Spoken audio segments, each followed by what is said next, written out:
Wala, lumilindol.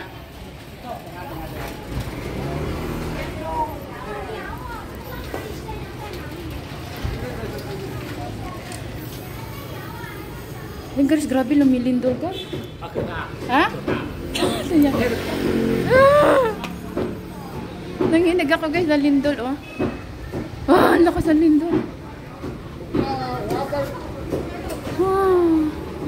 Inilabas niya si Lolo guys. Ako hindi ko inalabas. Nag-video ako. Open.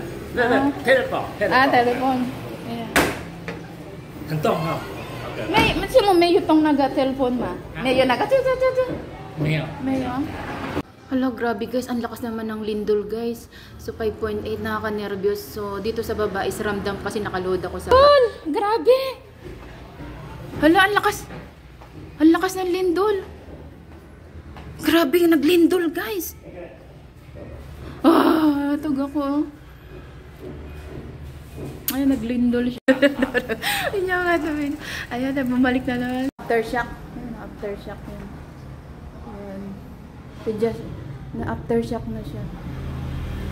Yung siya sa isin, no? So guys, ito guys, nagalaw pa siya. Kita nyo ba yan guys? So usually pag may earthquake dyan, tignan mo yan guys, pumapalo talaga yan. So ngayon is aftershock na lang yung ano. Dahil yung kanina is 5.1. So ngayon nag-aftershock. So ayan na. So stop. So maya na tayo maligo guys. Guys, meron pang earthquake guys. Ayan o.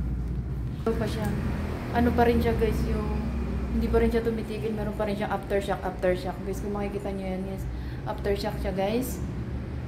So, akit pa naman ako sa taas. Magsasampay ako ng damit ko. So, may aftershock. So, diba? Paano na lang kapag nandun ako sa taas? Biglang naglindol. Agoy. Siguro, ang takaripas ko ng ano. So, ano kung nakikita niyo yan? So, aftershock yan, guys. So, kasi pag malakas ng lindol, so, may aftershock talaga yan. So, wait lang natin, guys. Kalma lang! Baby, kalma! Ayan. So, kalma lang natin ta.